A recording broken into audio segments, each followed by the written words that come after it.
আজি আমি টাউনলৈ ওলাই আহিছিলোঁ। মিষ্টাৰ মই আৰু মোৰ মামা আমি আহিছিলোঁ প্ৰথমে বেংকলৈ। বেংকত আহিলোঁ, আমি কেইটা বেংক ফুৰিলোঁ।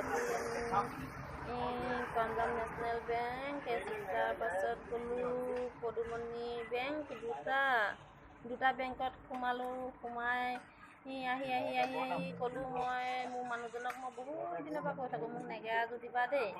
তাৰপৰা মানুহজনে কয়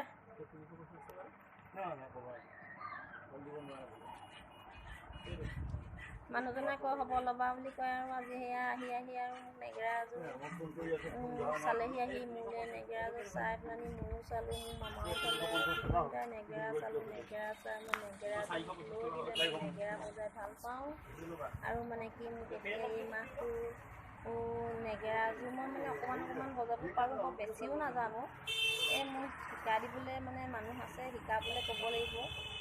সেইটো কাৰণে মই নেগেৰাযোৰ লৈছোঁ। নেগেৰাযোৰ লৈ দিবলৈ ক'লোঁ, লৈ দিলে নেগেৰাযোৰ।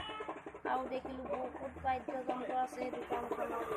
বাপৰে মন গ'ল। আগতে সৰুতে মই ড্ৰাম ছেট অকণমান বজাই পাইছিলোঁ। সুধিলোঁ দেই মই ড্ৰাম ছেটযোৰ বোলো কিমান? বোলে ল'ব বোলে 16,000 মান। তেতিয়া মই ভাবিছোঁ মই একদিন হ'ব ড্ৰাম ছেট এযোৰ ঘৰলৈ আনিমেই।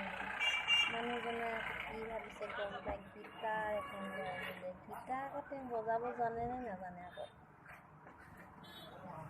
গীটাৰ বজাব জানে নে নাজানে? আকৌ গীটাৰ এখন লৈ